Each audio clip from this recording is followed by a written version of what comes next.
The purpose of this hearing is to accept public comments on MassDEP's draft proposed amendments to Title V regulations at 310 CMR 15.000 to establish natural resource nitrogen sensitive areas and new watershed permitting regulations at 314 CMR 21.00. Good evening. My name is Chris Shanahan. I own a D-Night system. I've had it for 11 years, and I feel like from Falmouth, I have it because some town politics made my subdivision get it. I'm here representing homeowners, and if they knew what was going to happen, I agree with Mr. McDonald, there'd be a line down the street. First of all, the cost, and the paper this morning, it said $30,000 or $35,000 a year. That's a complete misrepresentation. You can buy a system for that. You got to maintain it. You got to get quarterly tests. You got to fix parts. It just never ends. It's a lifetime nightmare. It's not a Title V where you sit in the ground, set it, and forget it. So lifetime expense is more like $80,000 or $100,000 over 30 years. Secondly, they don't work consistently.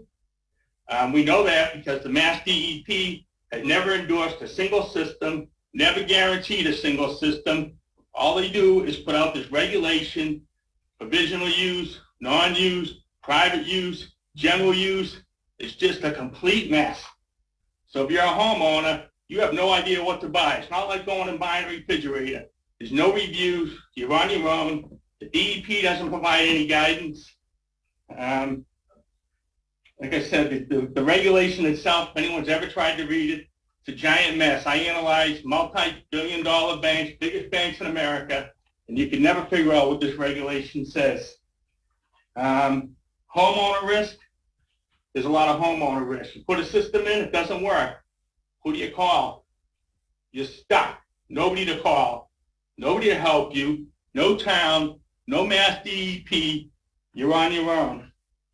You buy it from a manufacturer. You know little about it. There's no consumer reports. Manufacturer goes out of business. What happened? You're stuck. You got a piece of junk in your backyard. Manufacturers work with local septic providers, okay? How many of you think I had a system? They had one rep in all of Massachusetts and Rhode Island. That guy did not do his job. He went out of business. There was no one that could service the system. Now, in Falmouth, you're talking about putting 8,000 to 10,000 systems in. We got like 300 or 400 in Falmouth, and they can't keep up with that.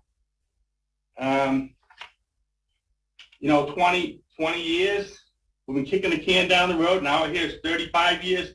No disrespect. I think we should do what it takes to clean it, but I think we should do what makes sense. Running around, implementing a regulation, and forcing homeowners to put in a system they know nothing about, the MassDEP knows nothing about, nobody knows anything about, is not the solution. We don't hear about opening, we heard about opening up the waterway. This place in Falmouth along the Cape, all those estuaries have little openings to the ocean. Why don't they try what was in Katuitt? They opened the whole bay up, and it helped. I'm just saying, let's not do something that's not going to work and cost people $80,000. You talk about getting a loan. Where are these people going to come up with $2,000 or $3,000 a year to service their system if they can find someone to do it? Thank you. Thank you, sir.